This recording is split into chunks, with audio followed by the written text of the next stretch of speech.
my song. Let's sing it. It's gonna be fucking awesome. Come on, it's gonna be fucking awesome. You know the words. It's gonna be fucking awesome. That's it, sing. It's gonna be fucking awesome. Yeah! Howdy, howdy, howdy, everybody. It is I, Jesse Blaze Snider, the Coolest Geek Alive. How are you doing out there? Care Bear stare to anybody who's feeling down. Oh, I've been going up and down myself. It's that time of year. But we are here to talk about something truly awesome. And actually, before I do talk about this, I just want to say thank you to anybody who went out and supported my buddy Aaron Sparrow's Kneel Before Doomface campaign. He raised almost $19,000. It's amazing. He's a big, I think 6,000 more than we raised for our last campaign. So that's just awesome because as far as I'm concerned, it's all the same team. So each campaign is done better than the last, and we keep building and growing, and it's great. We're working on our next campaign now, which will actually probably be up by the time you listen to this, called Sugar and Bones Magazine, which will have some of Aaron's stuff in it, and it'll have some of my stuff in it. It'll have some of my buddy Digger's stuff in it. I'm really excited about that. So working on that, and I'll talk about it more in the future. But what I really want to talk about today is the 2 seasons of the animated series Avengers: Earth's Mightiest Heroes. It's frustrating to watch this now because it contains all of the elements that could have been utilized to really give us something incredible for 1 second. Sorry, I had to fix my notes. All right. So this is just what the MCU should have been when Disney took over and they continued. Everything here is loosely based on the comics, and I've got breakdowns of some of the comics that episodes are based on, and it's some of the best stories that Marvel has ever told. And the plans for season 3 and the plans for season 4 and the plans for season 5 are some of those best stories. And they're, adapting them, and they're making them their own, and they're weaving them in different ways. They literally adapt the first 6 issues of New Avengers when they brought Wolverine and Spider-Man in without Wolverine and Spider-Man to set up the Avengers at the beginning of this show, basically. It's episodes 6 and 7, but it's after they introduce all the individual characters. I'll go through it in a second. But the breakout episodes, and then they go and they adapt of the New Avengers breakout episode again, not the breakout though, but just the New Avengers bit with Spider-Man and Wolverine coming together and some of those bits. So, they're really free-wielding where they're taking elements, from something but not utilizing everything, and they can literally go back and utilize some of the things that they didn't take advantage of at the time, which is fine. They're essentially, getting to all of the great story beats and plot points that we all want to see. So often, if you're a comic book reader or if you're a book reader and you're watching some movie that they've made or a TV show they've made, and you'll see they make a choice and you go, fuck, and your friend might be like, what, why? Well, one of the main elements of the sequel to this book is that such and such happened. And now they changed it so that this other thing happens. So when they go to do the sequel, they're going to have to come up with something else. And that was one of the best parts of that second book. Like, this is the sort of lack of forethought that is put into so much of the production of these things. When Marvel had their brain trust, which was way more than just Kevin Feige, Jeff Loeb, Joe Quesada, Dan Buckley, Craig Kyle, Brian Michael Bendis, at different times, some of these people were on the brain trust for different projects. Ed Brubaker, Mark Millar. There's a ton of big names from comic book writing and comic book editorial who have been on this list of creative brain people. And these people had an idea about the future. Don't do that like that because that closes a door. Don't do this like this because that closes a door. There's a ton of different things, choices that you can make or choices that you cannot make to leave doors open that already exist for stories that we're going to tell in the future. If you tell the story a certain way right now, it precludes the idea that it's possible for these other stories to be told. Okay? If you kind of understand what I'm saying. And, a good example of that. And I mean, it just all seems all messed up because maybe they could still do it now or whatever in theory. But they had the Winter Soldier in the comics take over the mantle of Captain America. And that was actually great.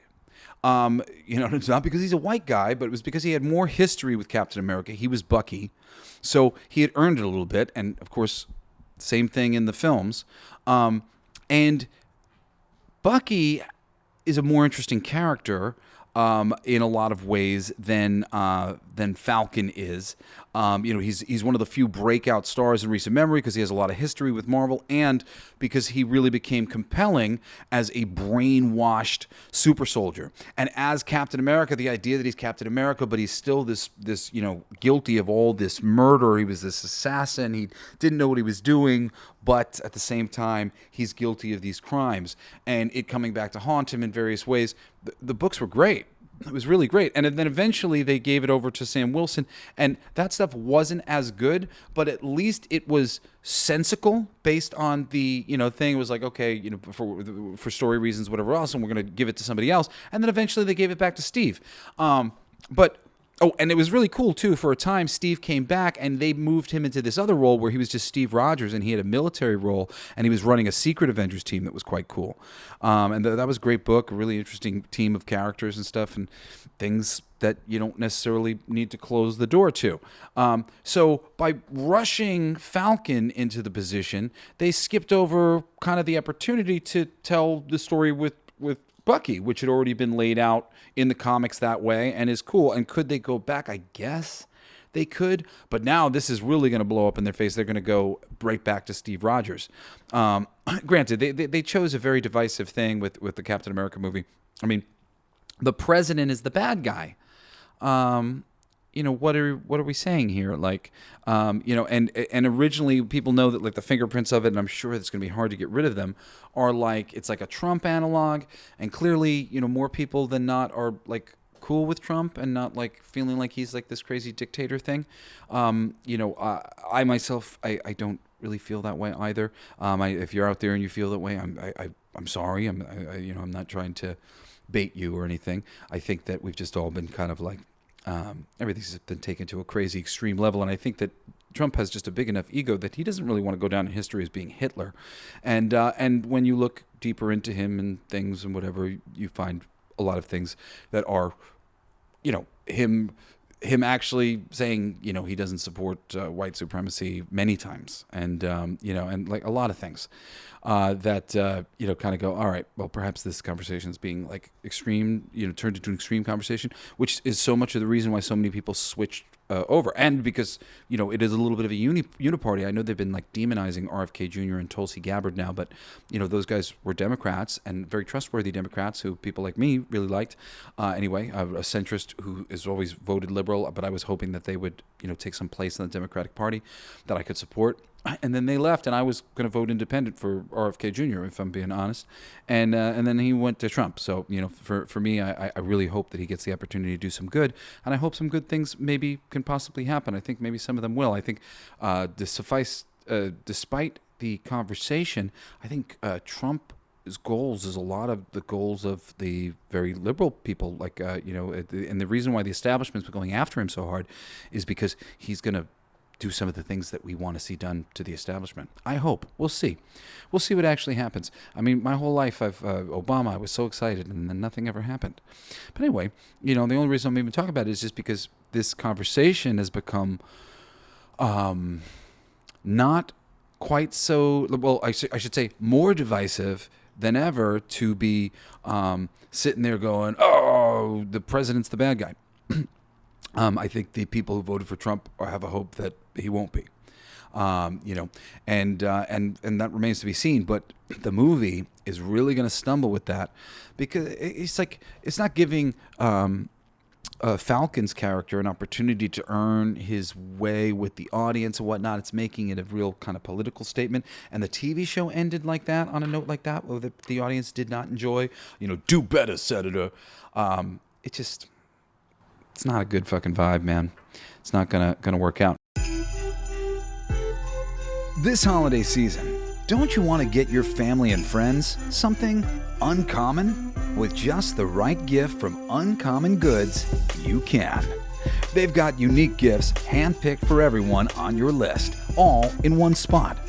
Gifts that spark joy, wonder, delight, and that it's exactly what I wanted feeling.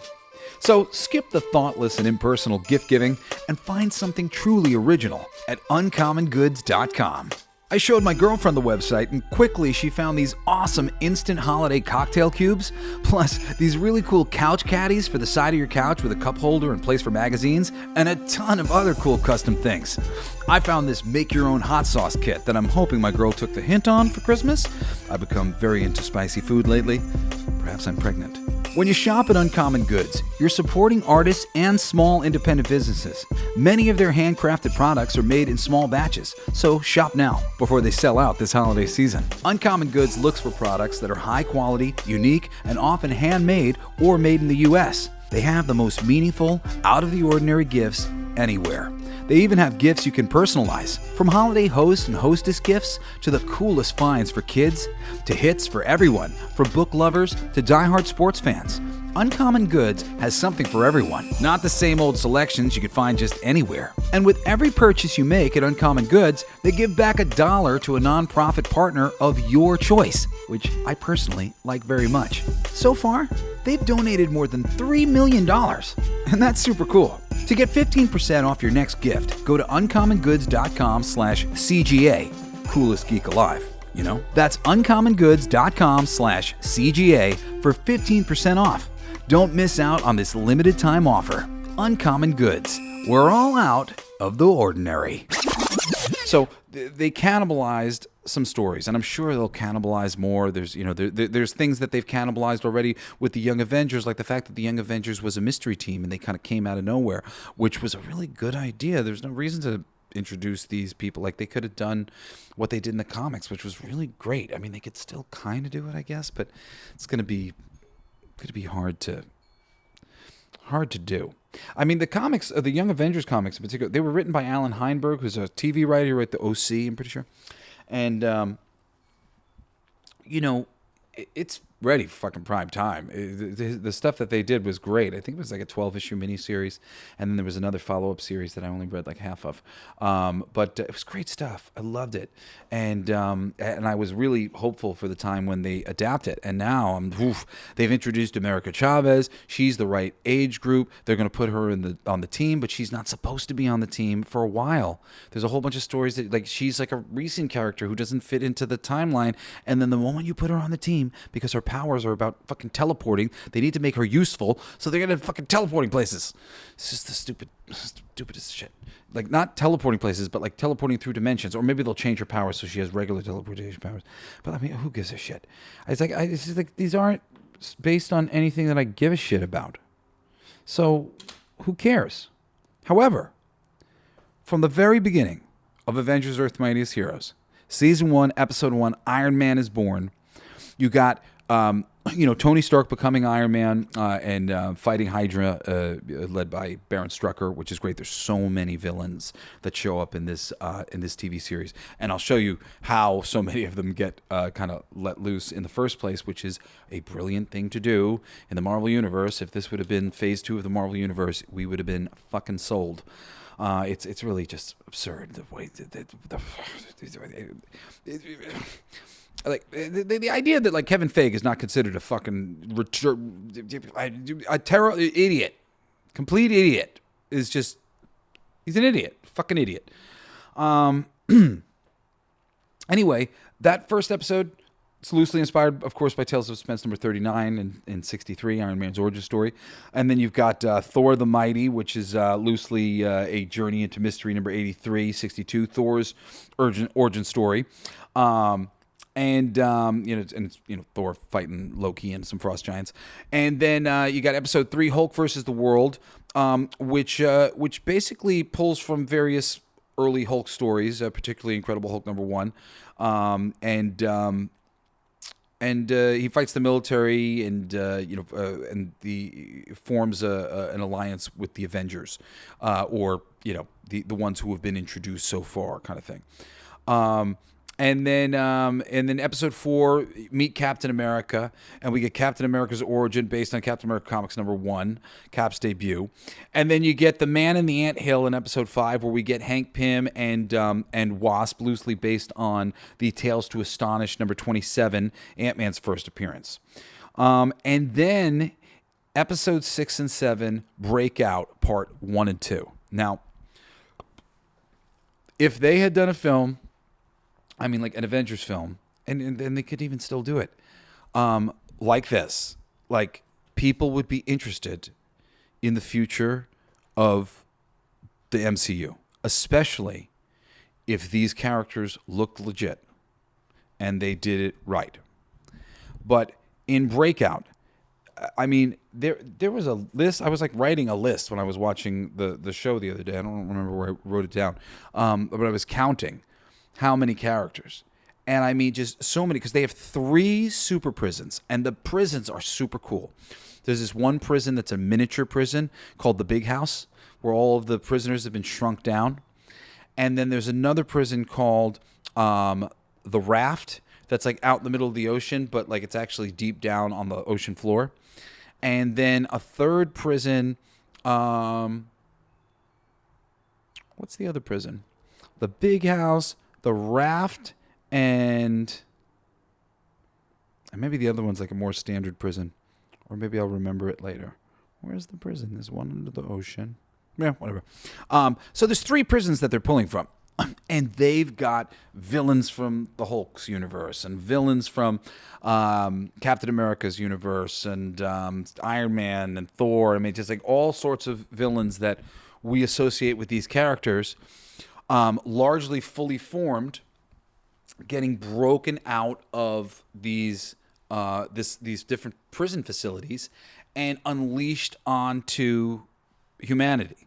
And the Avengers show up to try to do something about it, but ultimately, it leads to a bigger threat, which becomes Graviton, who is, basically controls the gravity itself, and he's been locked up by Nick Fury, and he's like sort of just become conscious, and he's pissed off because like basically he got these powers, and then before he knew it, he was tranquilized, and he has been unconscious ever since, and he like wakes up and he wants to find Fury, which is some great stuff. That's the type of stuff, these cutthroat things coming back to bite Fury in the ass. Great types of stories that you see in the comics. And of course, as I said earlier, this Breakout is the Breakout arc from New Avengers, which featured different characters, but similar premise, similar things going on. And this one was is a little bit bigger too, with the 3-way prison break. It's quite cool what they do here in the animated series, and I recommend this not just as like recommendation of like this is the shit they should have done, but watch this fucking show. It's great, and to a certain degree. I mean, I'm not going to be revealing any details. So I'm just going to tell you like all the fucking goodness that's got going on the show. So, it won't ruin it for you, but it'll really set you up for just kind of knowing, oh yeah, this is from the comics. Episode 8, Some Assembly Required, based on Avengers #9 in 1964, where Wonder Man debuted, and they're doing a Wonder Man TV series right now. It's like the stupidity of Sony doing a Kraven series without Kraven the Hunter.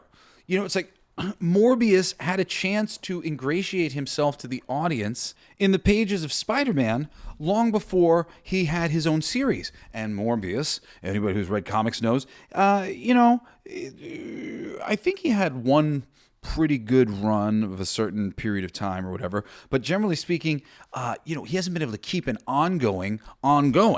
He's had a lot of different launches and relaunches at various times of various success rates, but he hasn't necessarily been like a breakthrough character. Does that mean that you couldn't make a Morbius movie and make it be awesome, based on some of the stuff that has worked and has been cool? Yeah, you totally could. Do you do it without Spider-Man involved in any way, shape, or form? Well, that's harder. It's harder. Venom's a more popular character. Venom's been able to maintain an ongoing series at various times, right now, and and at various times beforehand. Venom has demonstrated himself to be a character with staying power by himself. So it doesn't necessarily shock me that he succeeds in film by himself. However, Craven, no. It's like you're and to ask Wonder Man to lift a series by himself and not introduce him the way that he's meant to be introduced, especially when you can, even though you've on some level you've fucked up all the traditional bits that we'd like to do because you've gotten rid of Captain America, you've gotten rid of Thor, and you've gotten rid of Iron Man. Well, you've gotten rid of Iron Man. I'm sorry. Not Thor, Iron Man and Captain America, which really does fuck it up. Because like so many of the things of people coming in, it's like you're being invited in by Captain America, by Iron Man. These characters get to be vetted by those characters. All these things are important for the sake of the continuity of this team and like, stupid shit. Anyway, it's done fabulously in the animated series, and here you get them battling Simon Williams, a.k.a. Wonder Man, as he gains his powers from Baron Zemo, and it's excellent. Number 9, Living Legend, is loosely based on Avengers number 4 from 1964, where Cap joins the Avengers, and it's the episode where Cap gets revived from the ice. Like happened in the comics, and is excellent stuff. And of course, more Baron Zemo goodness. Episode 10, Everything is Wonderful. The Avengers face AIM and Wonder Man, now tied to MODOK. And this is loosely inspired by Tales of Suspense number 94 in 67, which introduced MODOK. And then you've got Panther's Quest, episode 11, where you got T'Challa's getting help from the Avengers to basically reclaim Wakanda from the Man-Ape. And this is inspired by Fantastic Four 52 and 53 in 66, which is Black Panther's debut. So, to get Black Panther on the team and blah, blah, blah, we skip over Fantastic Four and we take all that goodness and we do something similar here.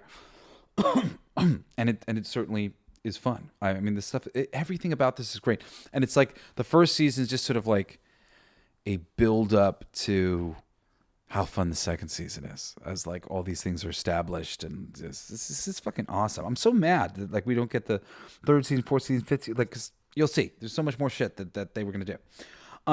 Okay, so episode 12 and 13 is a 2-parter, Gamma World, and in Gamma World we get some stuff loosely pulled from Incredible Hulk number 115 in 69, where the leader plots a similar scheme to what he does here. And the Avengers stop him. In case of, and I'm sure the Incredible Hulk issues were just the Hulk by himself. But to introduce these villains, they have to take some of the origin pieces that were there so that they can honor some of the pieces that were brought out in the comics, and that's what they should be doing, and leave doors open for future stories. In number 14, you've got the Masters of Evil, which is super fun. Baron Zemo forms the Masters of Evil to destroy the Avengers, and I think it's well, actually, I won't say this piece of information. I'll leave it to you to be excited about when you read it. But this is loosely inspired by 1964 Avengers number 6, which featured the first Masters of Evil. Of course, this Masters of Evil and that Masters of Evil may look slightly different, but still good. I really like. I mean, all of this stuff really works for me. It's all close enough and feels right. Episode 15, 459, the episode's called. The Avengers face the Kree Sentry 459 and learn about the Kree. And this is inspired again by some more Fantastic Four to get the Kree in there, which introduce the Kree Sentry. And, oh, man, what a missed opportunity they had to not introduce the Kree supercomputer, the mother computer. In the comics, it looks like this big green blob. It's really cool looking. It was such a missed opportunity that they didn't include that. Not to mention the fact that they didn't just base the original, their Captain America movie on the death of, not Captain America, Captain Marvel movie on the death of Captain Marvel. Graphic novel. It was the first graphic novel Marvel ever did, and it would have been such a simple story, and they could have handed the reins over to Carol by the end of it. Like, really, Kevin Feige should be fired. Hashtag fuck that guy. Like, seriously, it's like awful. It's like your animation guys know more than you. Fucking smack them around. Episode 16 is called The Man Who Stole Tomorrow, and that's a Kang the Conqueror episode. It's, based on Kang's first appearance. Kang has not really been the greatest villain. I don't understand why they decided to go with this Kang the Conqueror thing, especially when they already had Doom lined up and other things. And, they should have went small. They should have done one of the Prison Break episodes like this, gotten a whole bunch of low-level characters out into the universe, and then had some big things on top of it, but had some little guys fucking in the waiting, to show up at various times. So many cool things they could have did that would have been, that would have drawn you in, that would have made you excited to check out this freaking universe that they have. Nothing that they've done recently has made you go, oh man, can't wait to see how this is going to work out. It just kind of confounds you. It makes you go, I wonder how this is going to work out. Fuck that shit. Episode 17, I should say, it's episode 17. What is it? 16 introduces Kang, and then they do like a trilogy of episodes on him. So, he is a big villain. He is somebody to do, a film about or whatever. But I don't know. The plans that they had with him were so fucking big. And yeah, this stuff pulls from a lot of things. Avengers 23 through 24, which had a Kang story in it, and of course, the origins of Kang. Episode 20 is the Casket of Ancient Winters, and this is a Malekith episode, the elf bad guy from Thor: Dark World. And of course, it's them doing a much better version of whatever the fuck they did in Thor: The Dark World, which didn't really adapt anything from Thor 346 to 349, which is in 1984, which are Walt Simonson issues of the book. Walt Simonson is one of the classic Thor creators, and the fact that they haven't really adapted anything solid from him yet is just a tragedy. Let's see. That's the Casket of Ancient Winters. Episode 21 is Ultron 5. Of course, Ultron gains sentience and tries to wipe out humanity. But this is inspired once again by Avengers 54 through 55, 1968, Ultron's Rise. And then we get it back to Kang, because he is an interesting character to bring things back to, of course. There's cool things to do with Kang. He just isn't the most fucking popular. The Kang Dynasty, episode 22. Is that it? Yeah, episode 22. The Avengers defeat Kang. And I won't spoil anything. But this is a reference to 2001's Kang Dynasty arc, episode Avengers 41 and 44, but that's in 2000, so that's like later volumes of the Avengers. So these are like much later, more recent issues, but some good stuff.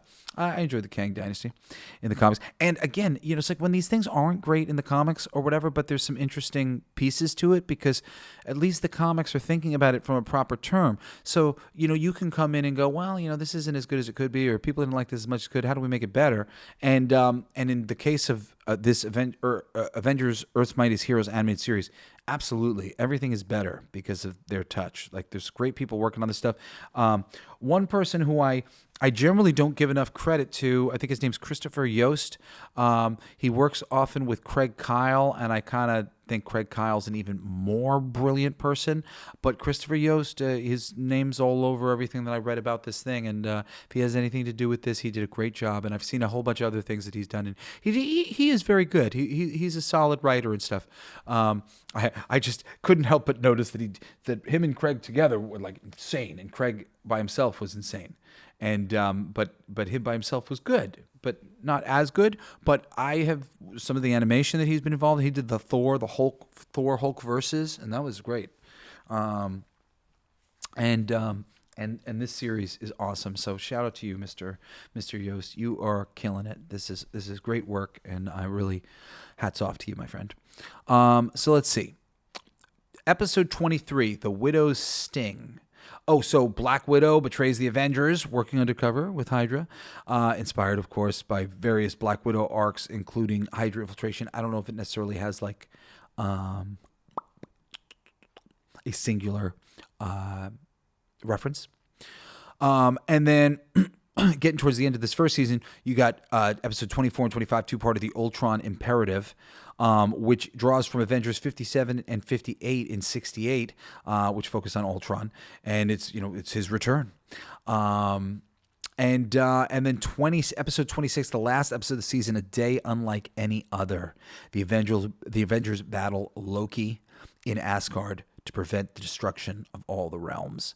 It's great stuff. And this is loosely inspired by Avengers #1 and Journey into Mystery arcs involving Loki. So talk about bringing it all the way back. The Avengers origin in the film is kind of loosely based more on the events of the Ultimates, Marvel's Ultimates, than it is on the original origin of the Avengers. This, A Day Unlike Any Other, which I think might be the original name for the Avengers #1 episode, A Day Like Any Other, when all these characters came together, comic, the first issue of the Avengers comic, it gets recreated here long after the team is created and all this other stuff, and they get to take elements of it and finally bring them to fruition and tell that story in sort of a longer form narrative. And you'll see when you watch it. Like I said, I don't want to spoil everything for you. So, season 2, which is even better, even more fun, because just the prison break happens. There's all these people, and then various threats keep coming up and stuff. But eventually, it's like, well, we got to get to that. Where's that guy? What happened to this person? And blah blah blah. So.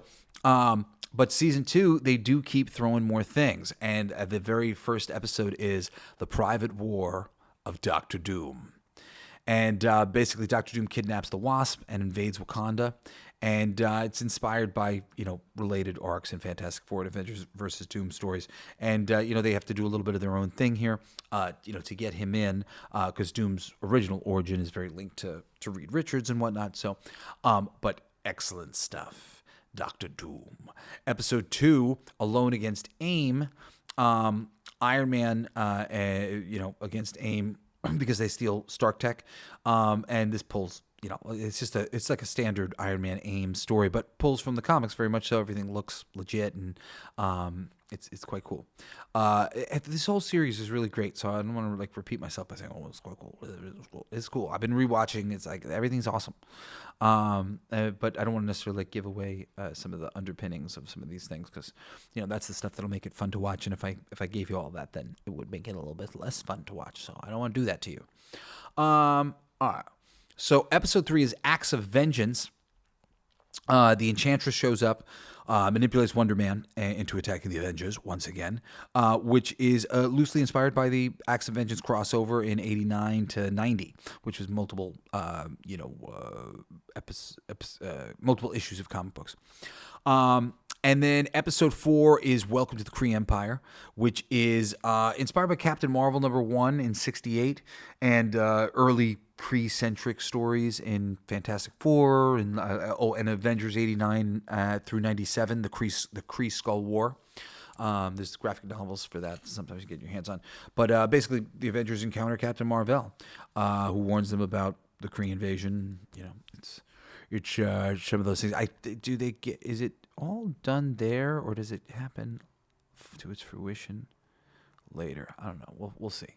Let's see. I'm not remembering. I didn't watch the full end of the second season. Again, I've watched it 2 times, but I'm on my 3rd time, and I jumped the gun on this because I just felt like I had enough references and stuff that I could pull everything up. So, but I try to rewatch the stuff, but I'm rewatching this for fun. It's it's hard though, because it's if you watch multiple seasons of the show, I'm forgetting the first fucking season by the time I finish the second season. So it's like at what point do you jump in and do the thing? So episode 5 of season 2 is To Steal an Ant-Man.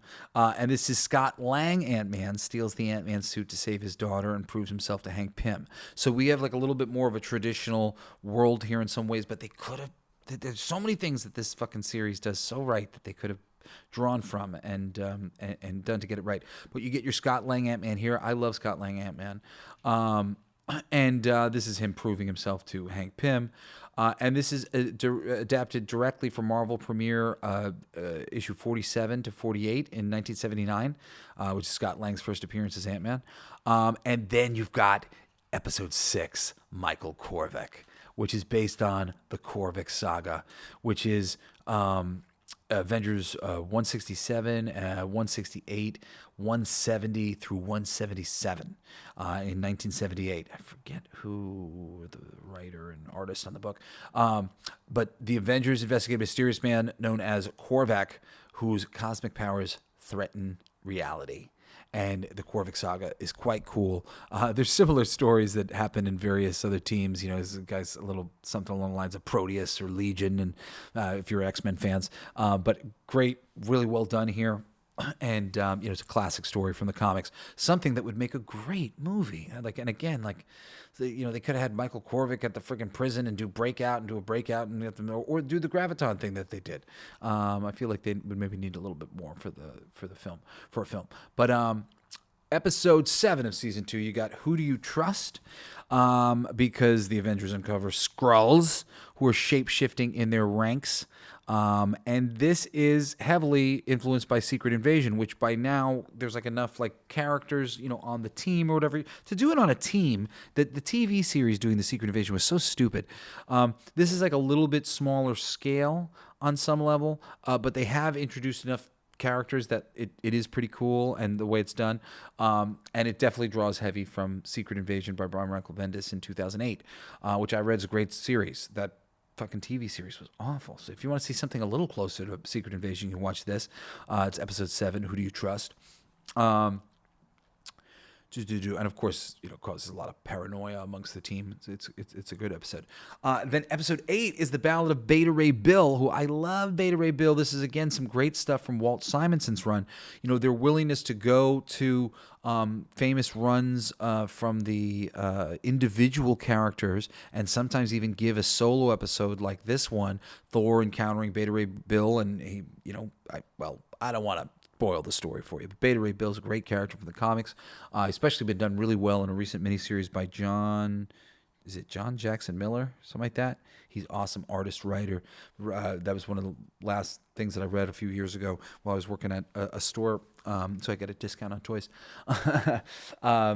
And he rules my school, and his Beta Ray Bill was amazing. But this is Walt Simonson's stuff that's based on, like I said, in the 80s. And excellent, and it's just so cool of this animated series and these producers to do a little Iron Man episode like this, a little Thor episode like this, and it makes the other things richer later on when the characters can show up, or some of the elements that were introduced in the story can show up in other places. Number 9 of season 2 is called Nightmare in Red, and this is the Avengers facing the Red Hulk. And this is largely inspired by the recent Hulk, the Hulk, Red Hulk debut in 2008's Red Hulk, which was written by Jeff Loeb, who's a producer on this animated series and stuff. So I'm sure he didn't mind adapting himself and maybe improving on some things, because some of that story arc really sucked for a lot of reasons, even though it was beautifully drawn by Ed McGuinness. All right, episode 10, you've got Prisoner of War. Captain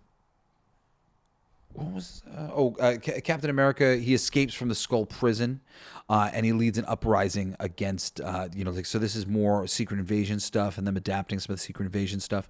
And over the next 2-3 episodes, they're just doing Secret Invasion plot line, right? It's infiltration, Secret Invasion. Yeah, and I won't get into the details of that. Episode 13, Along Came a Spider. You get Captain America gets framed, teams up with Spider-Man to clear his name. And this was more some of the Secret Invasion tie-ins. And then episode 14 here, and I mean, look at how they're bouncing around. Episode 14, you got Behold the Vision. And now you got Vision created by Ultron.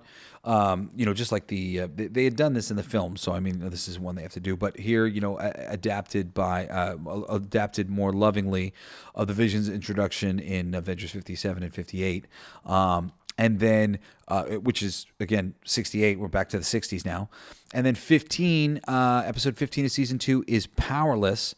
The Enchantress strips the Avengers of their powers and they got to rely on their wits. And this is based on arcs in Thor and Avengers where the heroes are depowered. Avengers 212 to 213 tell a similar story. But then you've got episode 16, Assault on 42. There's a different prison that's built in the negative zone, and that one is I love these interesting prisons. And this is inspired by Annihilation Conquest, which is super fun, dealing with the negative zone and the alien invasion with Annihilus, which gives the storyline its name, Annihilation. Great stuff. Like I said, this series is just my everything. I so enjoy it. If you can handle animation, maybe even if you can't, it's got a nice animation style. If you can handle animation, you'll fucking love it. It's just great stuff. There's so much great stuff going on. Assault on 42. Then episode 17 is Ultron Unlimited.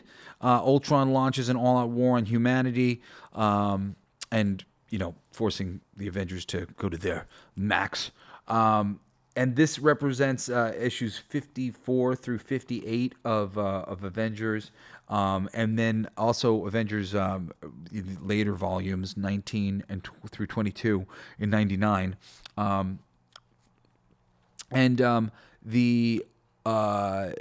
This is the 99 is the Ultron Unlimited arc, but it kind of again has to fold in some elements from the earlier. Sort of third time Ultron shows up, or fourth time Ultron shows up. I'm forgetting what it is on the show. I think this is maybe his third appearance now. But this ability to fold all these stories into one another and to go back, we can look at a more recent story that has a little bit more cinematic appeal to it and, whatever else, but also draw from some simple elements from this other story that is iconic and set the foundations of these things. So it's cool stuff, man.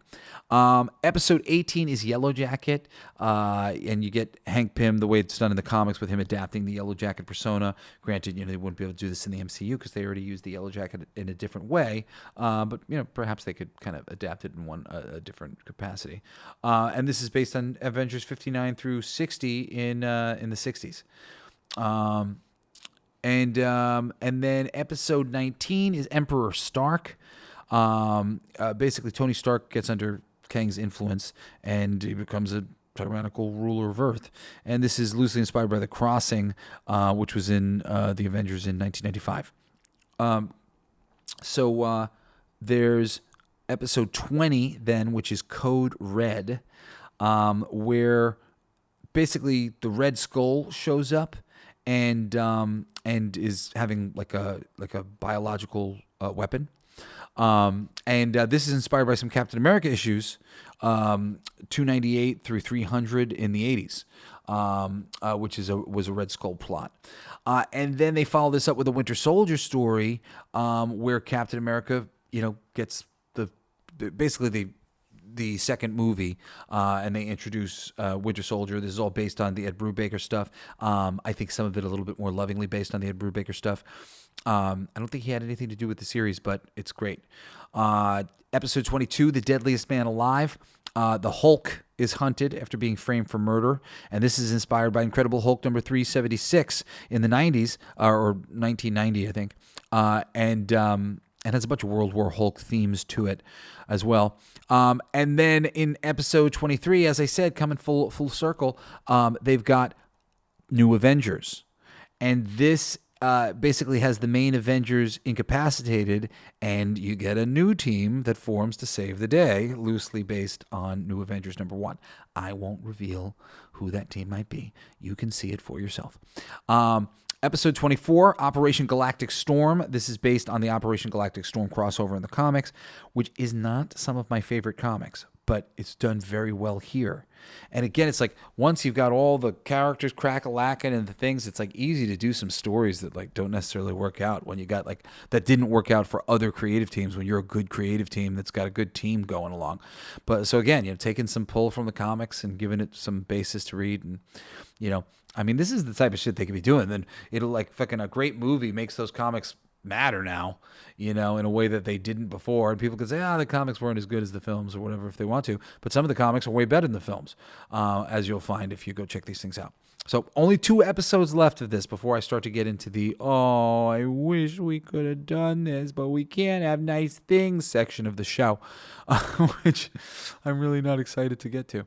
All right, episode 25, Live, Kree, or Die. The Kree attack Earth. The Avengers have to make some difficult choices. And this is based on the Live, Kree, or Die crossover in 98, which is in Avengers 346 and 347, which I didn't read those ones, but these episodes are awesome. Avengers Assemble is the last episode, and I don't know if they knew at the end that they were going to go. I mean, it ends on a fucking bang here. The Avengers unite for the greatest battle they've ever had, Galactus and his heralds, and this basically rips Fantastic Four 48 through 50, the coming of Galactus, but done with the Avengers. Great stuff, man. Great stuff. And that's it, man. That's the 2 seasons, and I highly recommend you watch it. I mean, there's just so many characters and so much stuff that I'm not mentioning here, because I'm just giving you some basic ideas of some of the overall plots. Just there's plenty of characters who will show up in little ways and subplots and that are just I'm not mentioning at all. So you nothing is spoiled. Go watch these 2 seasons and then listen to this shit. It's just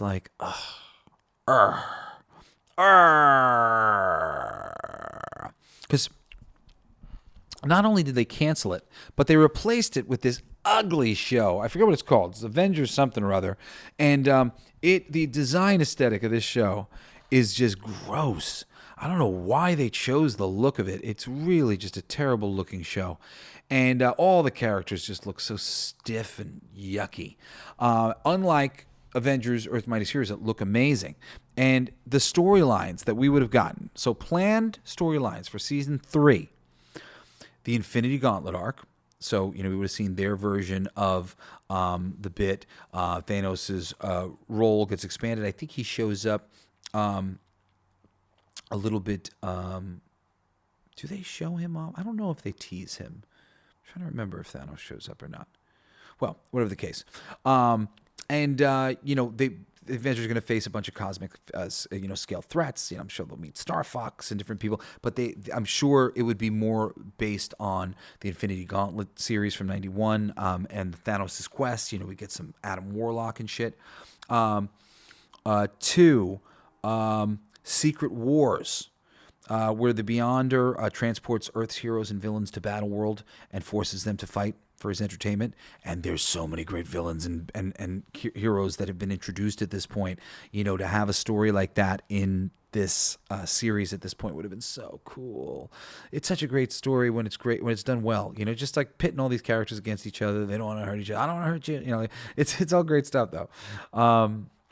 And of course, this is based on '84's Secret Wars by Jim Shooter.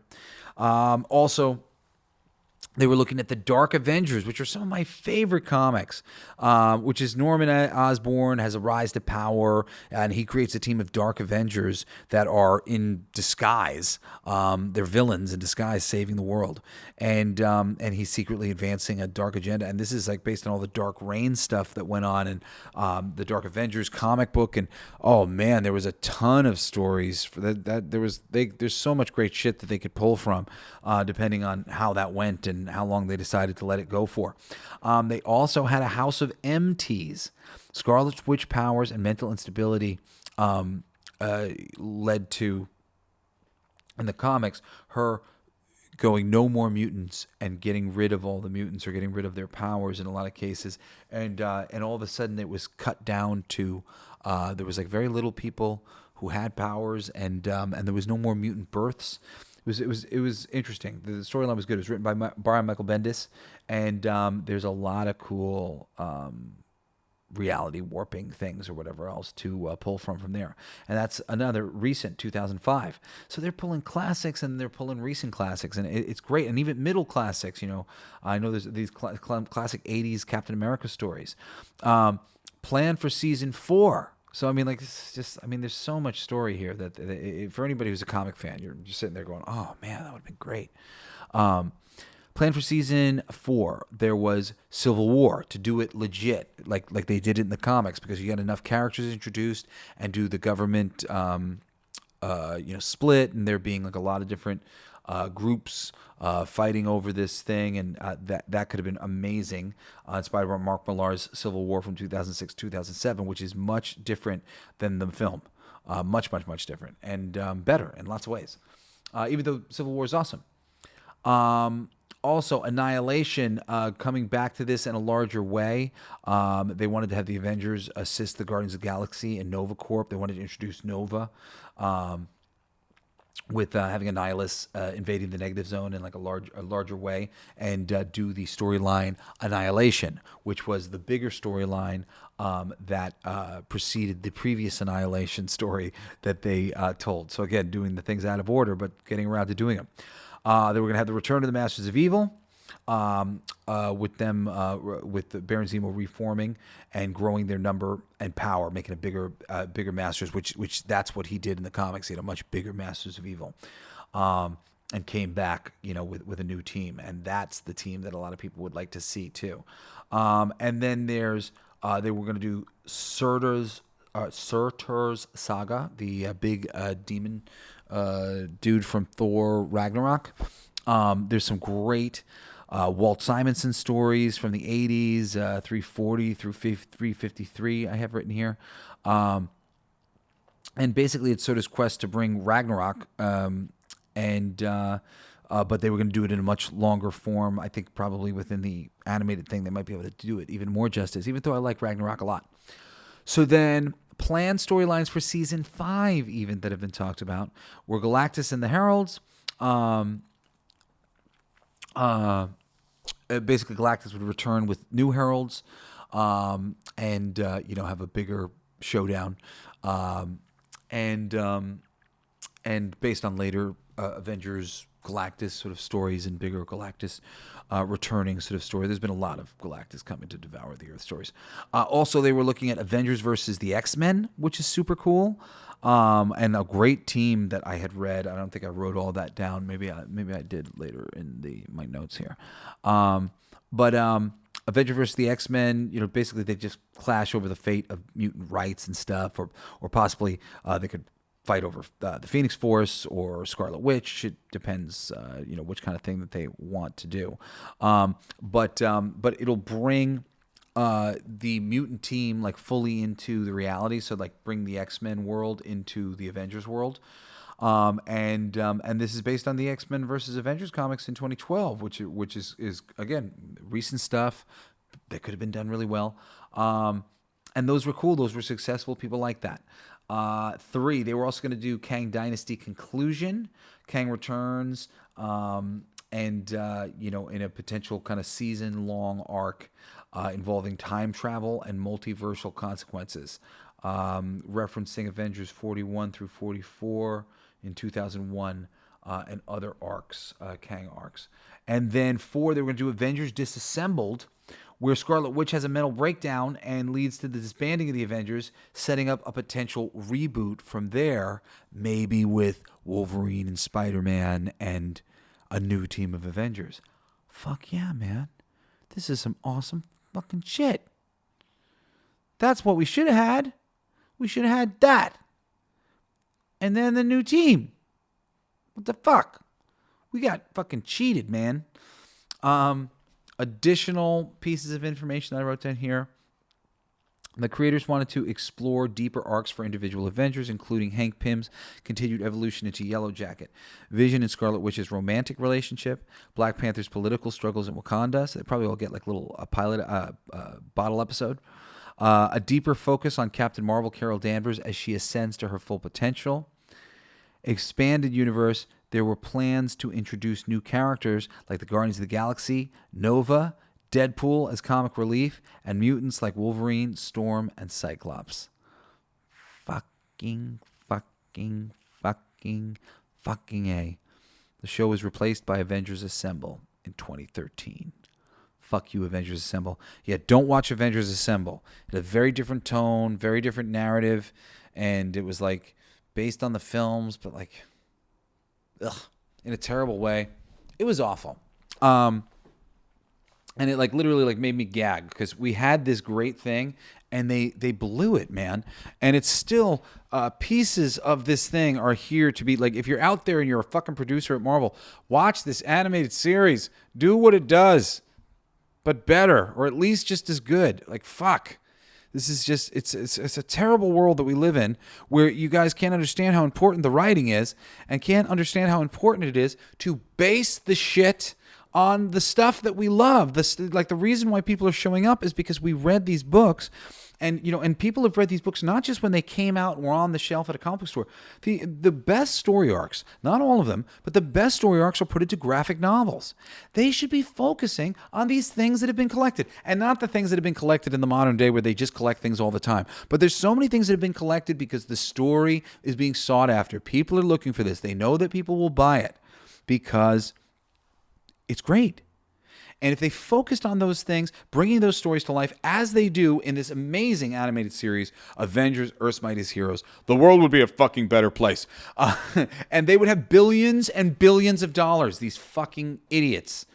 That's all I have to say about that. I love you guys so much. Thank you for joining me on another awesome episode of Coolest Geek Alive. Thank you so much for supporting our sponsors. It's like when you do these, when you get these sponsor deals, they always look to, they'll give you codes and stuff like, that we'll always give you, so that you can type in your code and see if you're actually listening to the show and doing our ads. And obviously, as we have people coming back for more and more and more each week, or each month, as may be the case, depending on the company, we're clearly getting them customers and whatnot. So thank you so much for participating in that and helping us to grow our ad revenue and be able to do this show for a living, as I've been, starting to do. So, and of course, it's this show and then my Monday show, All Your Favorite Bands Suck. If you haven't listened to that, there's 51 episodes now. My last band was The Living End, an Australian punk rockabilly band. They're fucking awesome. You should check them out on Powerman 5000 for episode 50. There's a ton of great episodes, ton of great bands. If you love music like me, you'll find some awesome music being recommended. And then every Friday I do an episode. I do a show called Everything They Don't Want You to Know, which is esoteric wisdom. I've been starting with the things that they teach the Freemasons and other people in secret societies. If you want to know that kind of stuff, go check out that show. Otherwise, of course, Coolest Geek Alive, you're listening. I love you. You're the best. I hope you're listening to the Saturday episodes where I'm doing my coolest picks. I don't know what I'm doing this weekend, but I hope you'll be listening on Saturday. And again next Wednesday when I bring you another fucking awesome episode of the Coolest Geek Alive. I love you guys. Thanks again. Peace. You've been listening to Coolest Geek Alive with me, your host, Jesse Blaze Snider. Don't forget to rate, comment, and subscribe for more excellent geek culture content. Thanks for listening. It's my favorite part.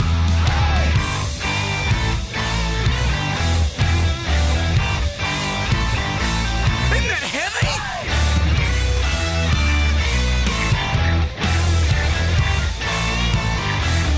I played that. It's gonna be fucking awesome. Coolest alive. It's gonna be fucking awesome. Stay with your tribe. It's gonna be fucking awesome. Revenge of the Geeks. It's gonna be fucking awesome. Week after weeks. It's gonna be fucking awesome. Laughing with you. It's gonna be fucking awesome. And crying sometimes too. It's gonna be fucking awesome. Spelling it out. It's gonna be fucking awesome. Making you shout.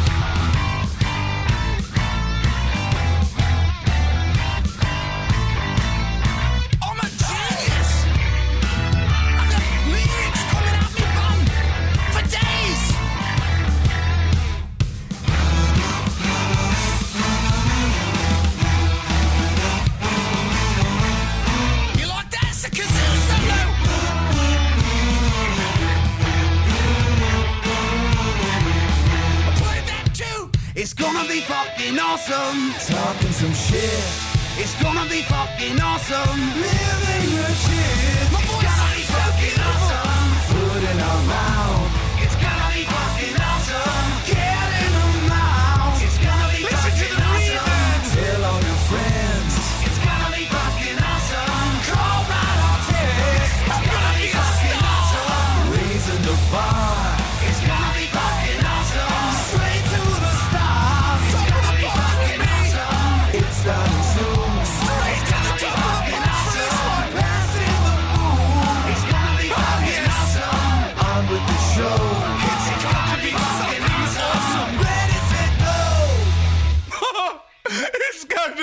fucking awesome. Fucking awesome. It's gonna be fucking awesome.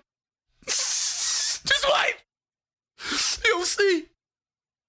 You'll all see. You'll all see.